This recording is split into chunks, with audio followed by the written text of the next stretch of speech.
What's happening this week in Warcraft? Hey, it's Soul, and you can help support the channel by liking this video, subscribing for more WoW coverage, and then catching me where I'm live. The Legion Remix pushes on as we have another week of Phase 2, which includes Karazhan and the Nighthold Raid. Now that I got some reassurance from you folks that I am, in fact, doing quite well for myself, I want to review the routine of how to handle the Remix even if you only have at most a few hours a week to play. I'm going to keep tapping this sign over here. You want to make sure you've knocked out achievements as you go. It's a great way to keep you focused on easily attainable goals, like completing side quest content or knocking out world bosses. Many of these achievements offer infinite knowledge to help you power up faster and, just as important, exclusive cosmetic rewards. I mean, that's a big reason why we're here in the first place.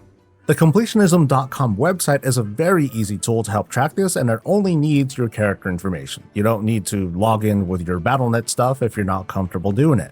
The Legion Remix Helper add-on is also super helpful at facilitating the more mundane tasks of the Remix, namely cleaning out your inventory of old gear. It's got a lot of other functions related to the Remix, like skipping quest pickups and turn-ins and automatically opening loot boxes for you. I just happen to stick to the scrapping tool, which is as easy as a click. If you have gear that is lower than item level 740, Eternus dailies will continue to be extremely useful, earning you a ton of everything with very little grind.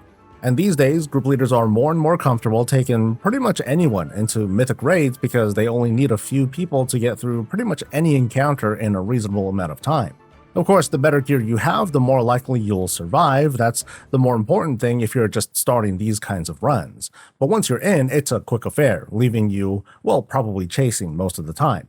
I think this is the best method of powering up so far. It's easier to get into and to clear a mythic raid compared to having to try and get into and then clear a plus 30-something key.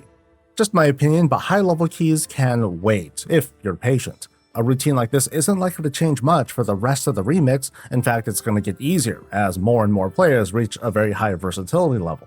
As of this video, it's still another 3 or so months of the Remix, and, well, you most certainly will be fine. It's still a pretty busy week too, and here's what's up. Hallows End continues on for the next few days, and then it's the Day of the Dead. Good luck with collecting the Horseman's mounts as well as Arthas, and keep an eye out for possible new rewards for Day of the Dead. The final search just started, and you ought to drop by the trading post to pick up your tender and make some last-minute purchases. Now, this month might have been pretty heavy for some, and it might be worth your while to freeze a favorite thing. Also be on the lookout here on this channel for the November preview. The Delve bonus event is on for this week, making Delve progression pretty stupid now that the turbo boost is in full swing. It might be a good idea to double check that you've collected all the rewards available from the season track and the Undercoin vendor, including previous transmog ensembles from earlier seasons. It's a Spark Week in case you're using these for transmog unlocks, which I super recommend. Raiders will reach round 12 with the Manaforge Vandals. This will score another 3% throughput buff, and what I think leads towards obtaining an Observer-type pet. Between this, the turbo boost, and one more throughput buff coming in a few weeks, the season is quickly transitioning into the hey, let's farm the AOTC mount phase, so be on the lookout for reminders. Shadowpan Showdown is the brawl, and over in Mythic Plus World, it's a fortified tyrannical week.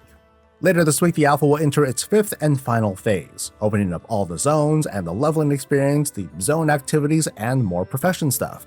And maybe housing. I'm feeling withdrawal symptoms in the form of sadness. I hope to do my practical test of clearing the entire campaign on the alpha without flying, so we can get a nice, scenic playthrough of what is Midnight.